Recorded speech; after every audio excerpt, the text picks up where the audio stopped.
नमस्कार साथियों, मैं अजय कुमार।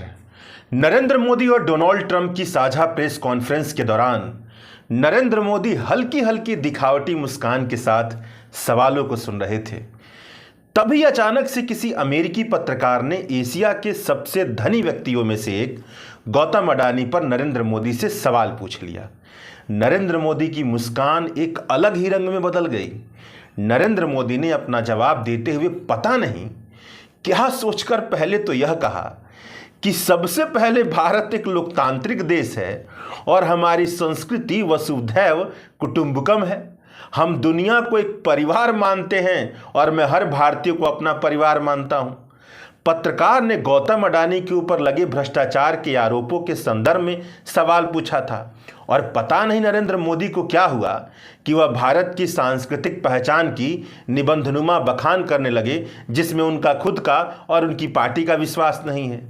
और अंत में हाथ चमकाते हुए कहा कि ऐसे व्यक्तिगत मामलों के लिए दो देश के मुखिया न मिलते हैं, न बैठते हैं और न ही बात करते हैं। अब आप बताइए कि गौतम अडानी का मामला कैसे व्यक्तिगत मामला हुआ। अडानी के निजी जीवन पर आरोप तो लगे नहीं हैं, अडानी के धंधे पर आरोप लगे हैं, अडानी के कारोबारी साम्राज्य पर आरोप लगे हैं। बहुत मजबूत और ठोस सबूतों के साथ केवल भारत के पत्रकारों ने नहीं बल्कि दुनिया भर के कई पत्रकारों और संस्थाओं ने अडानी के कारोबार पर कई तरह के आरोप लगाए हैं। केवल भारत में नहीं, अडानी के कारोबार पर America, Bangladesh, Sri Lanka, Kenya, Australia, कई देशों की तरफ से बहुत ही ज्यादा गंभीर आरोप लगाए गए हैं। राजनीतिक विद्वान से लेकर के पॉलिटिकल एक्टिविस्ट तक यह तक आरोप लगाते हैं कि भारत का पूरा आर्थिक मॉडल मोडानी मॉडल पर चल रहा है। मोडानी मॉडल की वानगी देखिए मोदी और अडानी के मॉडल की। मौजूदा वक्त में अडानी ग्रुप का कारोबार भारत के तकरीबन हर क्षेत्र में मौजूद है। अडानी ग्रुप कोयला खनन से लेकर के टेलीविजन चलाने तक का कारोबार करता है, बंदरगाह से लेकर के हवाई अड्डे की रखरखाव तक का काम करता है, कृषि से लेकर के ग्रीन एनर्जी तक में अडानी ग्रुप समाया हुआ है। एक अनुमान के मुताबिक अडानी ग्रुप का जो मार्केट शेयर है भारत के कुल बंदरगाह के मार्केट शेयर में 30% का है, 23% एयरपोर्ट का मार्केट शेयर है, 20% सीमेंट का मार्केट शेयर का कारोबार अडानी ग्रुप संभालता है। कोयले से बिजली उत्पादन के कामकाज में लगी हुई भारत की सबसे बड़ी प्राइवेट कंपनी अडानी ग्रुप की है। साल 2000 में नरेंद्र मोदी के गुजरात के मुख्यमंत्री बनने से पहले गौतम अडानी की कुल संपत्ति 3300 करोड़ के आसपास हुआ करती थी और साल 2014 में जब तक नरेंद्र मोदी भारत के प्रधानमंत्री बन गए तब तक इसमें 5 गुने का इजाफा हो चुका था। अडानी की संपत्ति तकरीबन 16,000 करोड़ रुपए के आसपास पहुंच चुकी थी। साल 2020 में लॉकडाउन शुरू होने से पहले अडानी की कुल संपत्ति तकरीबन 66,000 करोड़ रुपए हो चुकी थी। मगर जब लॉकडाउन में देश के ज्यादातर परिवारों की संपत्ति गिर रही थी, उस समय अडानी की कुल संपत्ति रॉकेट के रफ्तार से बढ़ी और सितंबर 2022 में 12 लाख करोड़ रुपए की सीमा को पार कर गई। मतलब जैसे जैसे राजनीतिक सत्ता में नरेंद्र मोदी का साम्राज्य आगे बढ़ा है, वैसे वैसे ही भारत की आर्थिक दुनिया में गौतम अडानी का साम्राज्य फैलता गया है। गौतम अडानी के कारोबार पर यह आरोप लगा है कि हवाई अड्डा, बंदरगाह, कृषि, राष्ट्रीय सुरक्षा और यहां तक कि शहरी विकास जैसे महत्वपूर्ण क्षेत्र में भी अडानी ग्रुप का एकाधिकार दिखता है। इन सभी क्षेत्रों में सरकार ने जो प्राइवेटाइजेशन की पॉलिसी अपनाई है उसमें अडानी के लिए पक्षपातपूर्ण रवैया दिखता है। ऐसा क्यों किया गया? सवाल यह भी उठता है कि यह देखने में आया है कि जहां जहां प्रधानमंत्री विदेश गए वहां वहां गौतम अडानी को बड़े बड़े ठेके मिले हैं। ऑस्ट्रेलिया, इजराइल, बांग्लादेश, श्रीलंका में अडानी ग्रुप को ठेका दिलाने के लिए लॉबिंग की गई है। यह सब होता रहा है। गौतम अडानी के कारोबार पर यह आरोप लगता है कि कोयले और सोलर एनर्जी की नीलामी की प्रक्रिया में इस तरह से बदलाव किया गया ताकि बम्पर मुनाफा देने वाले टेंडर गौतम अडानी की कंपनी को मिले। यह आरोप अमेरिका की तरफ से लगा है। सवाल यह भी बनता है कि नियम कानून को ताक पर रख करके अडानी ग्रुप का साम्राज्य बढ़ता रहा, मगर कॉरपोरेट के कामकाज के जांच से जुड़ी सरकारी एजेंसियां चुप क्यों बैठी रहीं? सेबी, डीआरआई, ईडी, आईटी इस दौरान क्या कर रही थी? क्या इन्होंने अडानी ग्रुप के कामकाज पर वाकई वह कदम उठाया जिसके लिए इन्हें बनाया गया है? एक तरह से देखा जाए तो अडानी मामले पर भारत का पूरा सिस्टम कटघरे में खड़ा दिखाई देता है। जनता की बजाय अडानी और मोदी की मिलीभगत से चल रही भारत की अर्थव्यवस्था साफ साफ दिखाई देने लगती है। ऐसा दिखाई देने लगता है कि गौतम अडानी के कारोबार में नरेंद्र मोदी के कार्यकाल में टेम्पू भर भर कर पैसा कमाया है। अब आप बताइए कि यह अडानी का मामला कहां से व्यक्तिगत हुआ, जिससे अमेरिका के तार जुड़ रहे हैं, बांग्लादेश, श्रीलंका, सारे देश के, भारत के पूरे सिस्टम के तार। और जब पत्रकार पूछ रहा है तो प्रधानमंत्री पहले वसुधैव कुटुंबकम का नाम लेते हैं, पता नहीं क्यों, और उसके बाद यह बता रहे हैं कि यह व्यक्तिगत मामला है। अब प्रेस कॉन्फ्रेंस के कुछ और पहलुओं पर बात कर लेते हैं। जैसा कि आप सबको पता है कि प्रधानमंत्री नरेंद्र मोदी टेलीप्रॉम्प्टर में देख करके अनुप्रास अलंकार में सजाए हुए वाक्यों से बने लंबे लंबे भाषण देते हैं, मगर पत्रकारों के साथ प्रेस कॉन्फ्रेंस नहीं करते हैं। टेलीप्रॉम्प्टर में देखकर भाषण देना कोई गलत बात नहीं है, लंबे लंबे भाषण भी देना कोई गलत बात नहीं है, मगर भाषण देते हुए सार्थक बातें बहुत कम, मगर लंबी लंबी हवाई बातें करना बिल्कुल गलत है। और पत्रकारों के साथ प्रेस कॉन्फ्रेंस ना करना तो भारत का सबसे बड़ा जनप्रतिनिधि होने के नाते भारत के लोकतंत्र के प्रति निभाई जाने वाली अपनी जिम्मेदारी से भागने जैसा होता है। भारत की कॉरपोरेट मीडिया को तो नरेंद्र मोदी अपने खेत में बांध करके रखते हैं। वह ना तो नरेंद्र मोदी पर प्रेस कॉन्फ्रेंस का दबाव डाल पाती है, और इंटरव्यू भी जब लगातार करती है तो उन्हीं के चापलूसी में अपना सर्वस्व न्यौछावर करते हुए दिखाई देती है।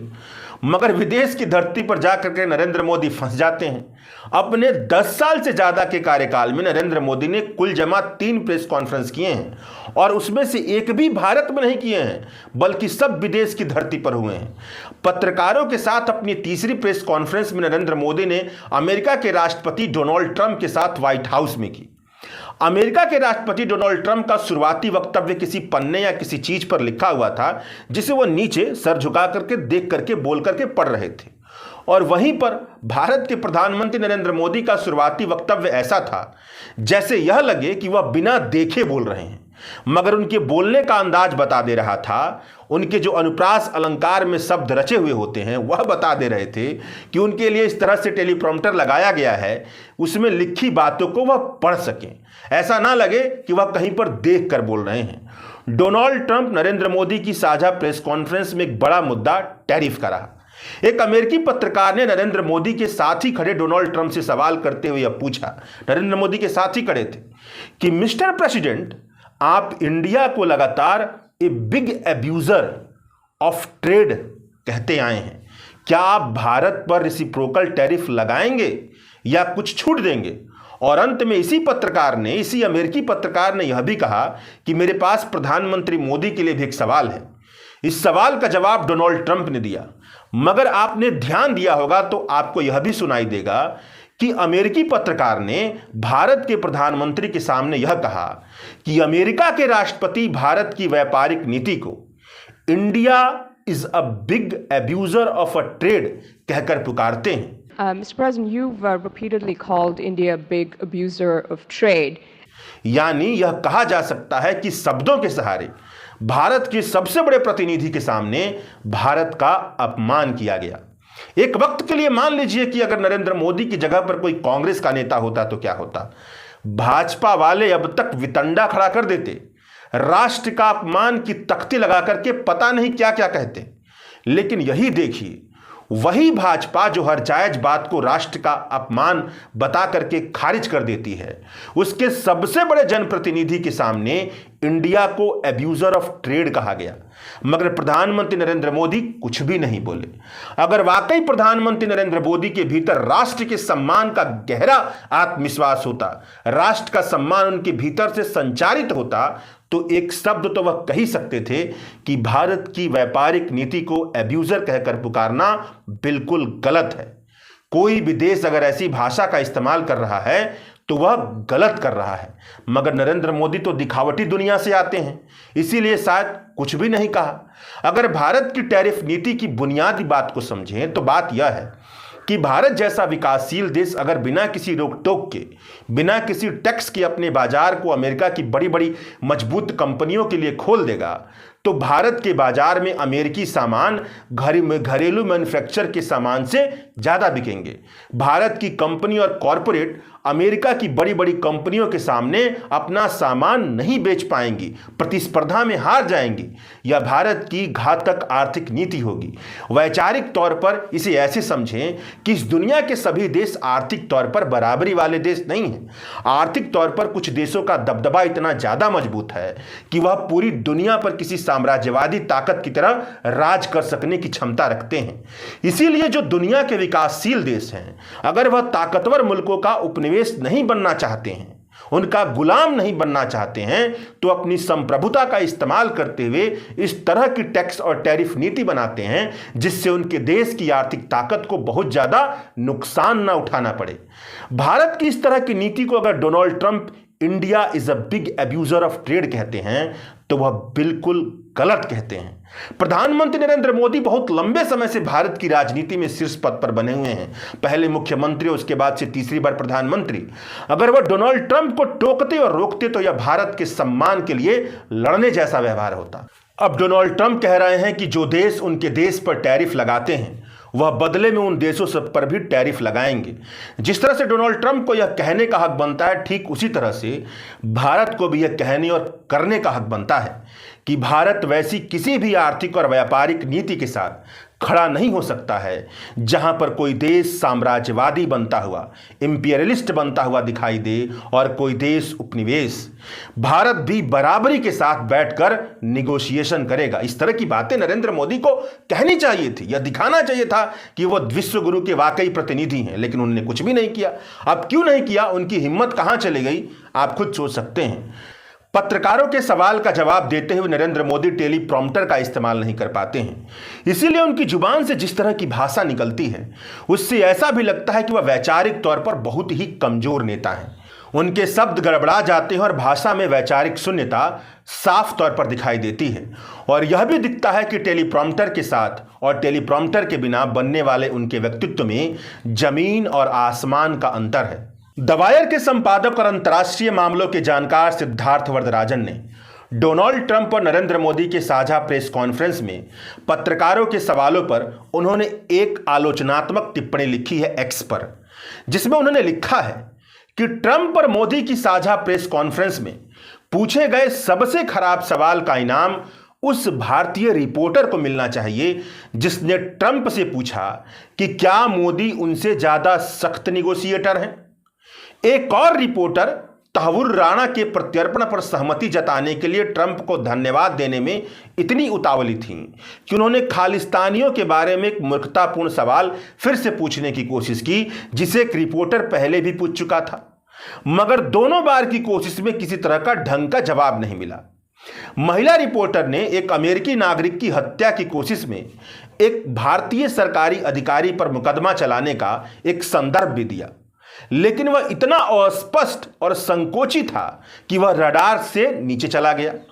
फिर एक अमेरिकी रिपोर्टर था जिसने समझदारी से अडानी को विषय के रूप में चुना, लेकिन एक कमजोर और आसानी से टाले जा सकने वाला सवाल पूछा कि क्या अडानी मीटिंग में आए थे। तब चूंकि ट्रंप ने पहले ही एफसीपीए के तहत मुकदमे को रोक दिया है, इसलिए इस सवाल का कोई मतलब भी नहीं बनता था। अगर नरेंद्र मोदी चाहते तो सीधे से खारिज भी कर सकते थे। इसके बजाय रिपोर्टर को मोदी से पूछना चाहिए था कि क्या सरकारी अधिकारियों को रिश्वत देने का प्रयास का जो अपराध है और क्या उनकी सरकार ने डीओजी और एसईसी के मुकदमे जो अमेरिका में दायर किए गए हैं उससे जो जानकारियां निकली है उसके आधार पर जांच शुरू की है। अगर नहीं शुरू की है भारत की सरकार ने तो क्यों नहीं शुरू की है।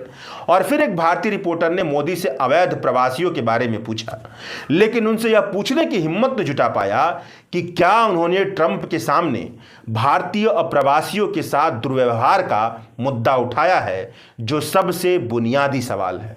शुक्रिया।